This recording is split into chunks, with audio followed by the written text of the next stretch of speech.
ప్రియమైన సహోదరి సహోదరుమణులందరికీ శుభాభివందనములు.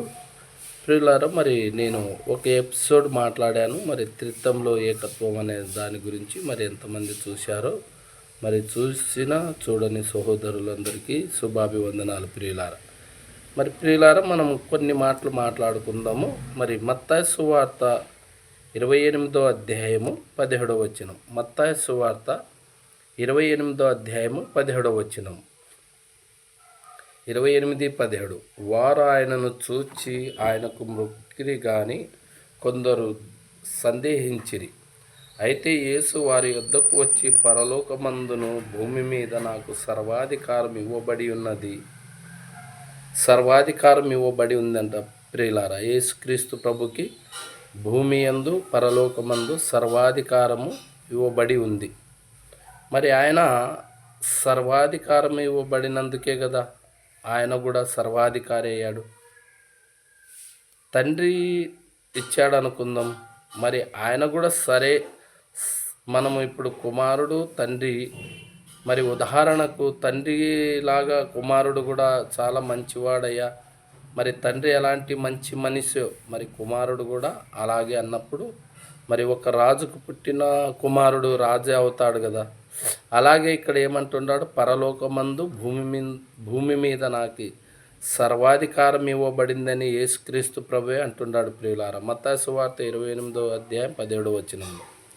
అలాగే మనము దేవుడు మనలను కరుణించి కృప చూపించి మనలను కాపాడి ఆయన ఎంత తగ్గించుకొని మరి పరలోకము నుండి భూలోకానికి వచ్చిన ప్రభుని మనం ఎంత చులకనగా చేస్తున్నామంటే చాలా చులకనగా చేస్తున్నామని మనము అర్థం చేసుకున్నాల. ప్రియులారా, ఎందుకంటే ఒక హేతువాది మరి ఏదో ప్రభు గురించి తక్కువ మాట్లాడితే మనము ఆలోచించాలి. కానీ 66 పుస్తకాలు మన చేతిలో ఉన్న మనము మరి ఇంత చులకనగా ప్రభుని పట్ల మాట్లాడడం చాలా బాధాకరము. మరి అలాగే ప్రియులారా, మార్కు సువార్త 2వ అధ్యాయం 7వ వచనం కూడా చూసుకుందాము.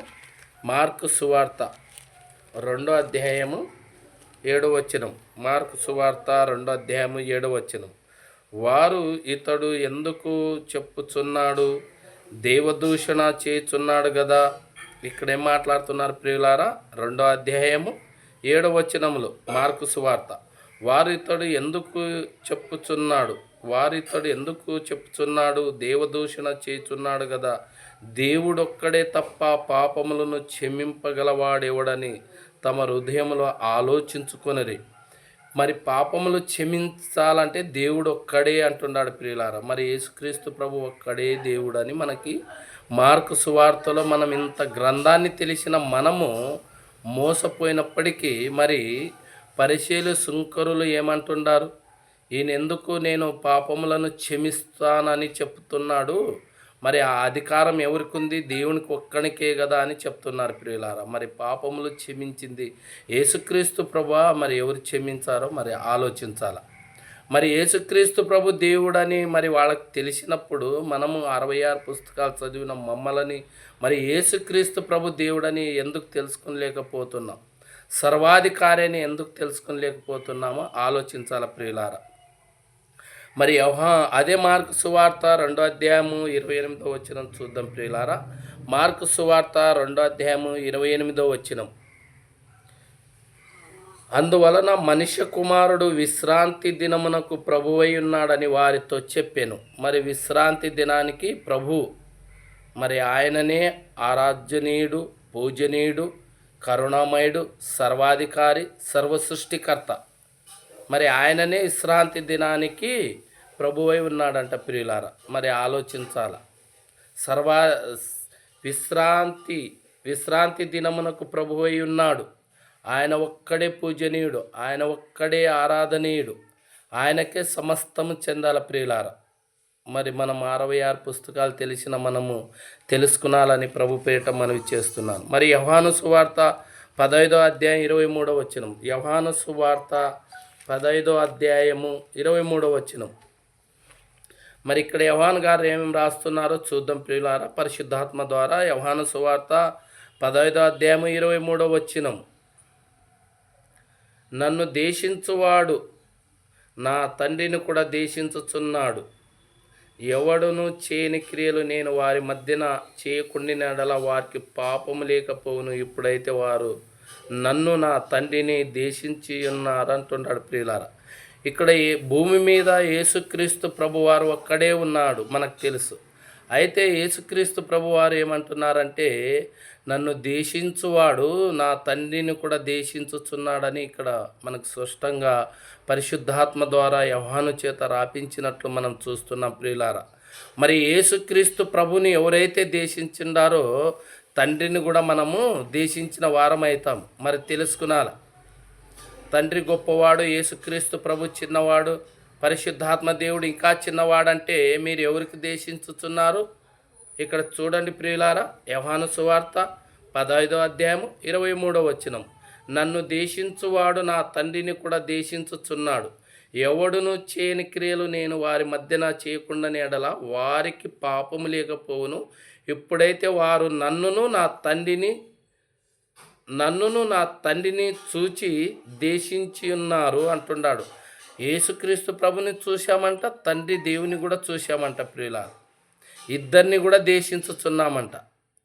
చూడండి ప్రియులారా, వాళ్ళు ఎంత ఐక్యత ప్రేమ కలిగి ఉన్నారో. మనమే మరి లోక సంబంధముగా మరి ఇట్లా మనము పార్టీలు ఉన్నప్పుడు ఈ పార్టీ నాయకుడు పెద్దోడు, ఆ పార్టీ నాయకుడు పెద్దోడు అన్నట్లు మరి లోక సంబంధంగా క్రైస్తవులు వెళ్ళిపోతున్నారంటే ఎంత బాధాకరమో ఆలోచించాల ప్రియులారా. అదే యోహాను సువార్త 16వ అధ్యాయం 32వ వచనం. యోహాను సువార్త 16వ అధ్యాయము 32వ వచనం చూద్దాం ప్రియులారా.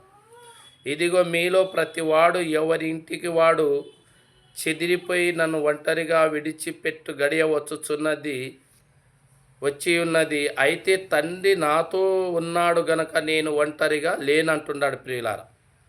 భూమి మీద యేసుక్రీస్తు ప్రభు జీవించిన కాలమంతా యోహాను సువార్త 16వ అధ్యాయం 32వ వచనంలో ఏమంటున్నాడు ప్రియులారా? ఇదిగో మీలో ప్రతివాడు ఎవని ఇంటికి వాడు చెదిరిపోయి నన్ను ఒంటరిగా విడిచిపెట్టు గడియ వచ్చి ఉన్నది. అయితే తండ్రి నాతో ఉన్నాడు కనుక నేను ఒంటరిగా లేనంటున్నాడు ప్రియులారా. మరి యేసుక్రీస్తు ప్రభు తండ్రి ఇద్దరు ఒకటిగా ఉన్నారంట ప్రియులారా. అక్కడ మనం చూసాం కదా ప్రియులారా, మత్తాయి సువార్త యోహాను సువార్తలోనే 15వ అధ్యాయం 23వ వచనంలో ఏమన్నాడు? నన్ను దేశించువాడు నా తండ్రిని కూడా దేశించుచున్నాడు అన్నాడు. అదే యోహాను సువార్త 16వ అధ్యాయం 32వ వచనంలో ఏమంటున్నాడు ప్రియులారా? ఇదిగో మీలో ప్రతివాడు ఎవనింటికి వాడు చెదిరిపోయి నన్ను ఒంటరిగా విడిచిపెట్టు గడియ వచ్చియున్నది. అయితే తండ్రి నాతో ఉన్నాడు గనక నేను ఒంటరిగా లేను అంటున్నాడు ప్రియులారా. మరి యేసుక్రీస్తు ప్రభు తండ్రి ఒకటిగా ఉన్నారంట ప్రియులారా. ఆలోచించాల. యోహాను సువార్త 17వ అధ్యాయం 11వ వచనం చూద్దాం ప్రియులారా. యోహాను సువార్త 17వ అధ్యాయం 11వ వచనం. నేనికను లోకములో ఉండను గాని వీరు లోకములో ఉన్నారు. నేను నీ యొద్దకు వచ్చుచున్నాను. పరిశుద్ధుడైన తండ్రి, మనము ఏకమై ఉన్నలాగున వారును ఏకమై ఉండినట్లు నీవు నాకు అనుగ్రహించిన నీ నామమందు వారిని కాపాడుము అంటున్నాడు ప్రియులారా. తండ్రి యేసుక్రీస్తు ప్రభు ఏకముగా ఉన్నారంట ప్రియులారా. మరి మనము కూడా యేసుక్రీస్తుని ధరించిన మనము, యేసుక్రీస్తుని నమ్మిన మనము ఏకముగా ఉండాలంటున్నాడు ప్రియులారా. ఏకముగా అంటే ప్రియులారా, మనము వేరువేరుగా ఉన్న క్రీస్తు వాక్యాన్ని బట్టి, తండ్రి వాక్యాన్ని బట్టి మనము ఒకటే బైబిల్ కలిగి ఉన్న క్రైస్తవులము మనము ఏకముగా ఉండాలని మరి పరిశుద్ధాత్మ దేవుడు మరి చెప్తున్నాడు ప్రియులారా. మనం ఆలోచించాల వాక్యాన్ని బట్టి. మనం ఎక్కడికో వెళ్ళిపోకూడదు ప్రియులారా. బైబిల్ వాక్యాన్ని మనం సరిగ్గా చదువుతూ సరిగ్గా ఆలోచించి మరి మనము దేవుని మాటలు ఉన్నట్లుగా మరి ఆలోచించి మరి దేవుడిచ్చిన గొప్ప భాగ్యాన్ని బట్టి మీరు ఆలోచించాలని మరి ఫస్ట్ ఎపిసోడ్ కూడా నేను తిత్తంలో ఏకత్వం మాట్లాడాను ప్రియులారా. ఇది 2వ ఎపిసోడు. మరి లైక్ చేయండి, మరి షేర్ చేయండి. అందరికీ ప్రభుపేట వందనాలు చెల్లిస్తూ మరి చిన్న ప్రార్థన చేసుకొని ముగించుకుందాం. పరలోకమందున్న తండ్రి, నీ పరిశుద్ధమైన నామానికి వందనాలు స్తుతులు చెల్లిస్తూ యేసుక్రీస్తు నామమున అడుగుచున్నాము తండ్రి. Amen, amen.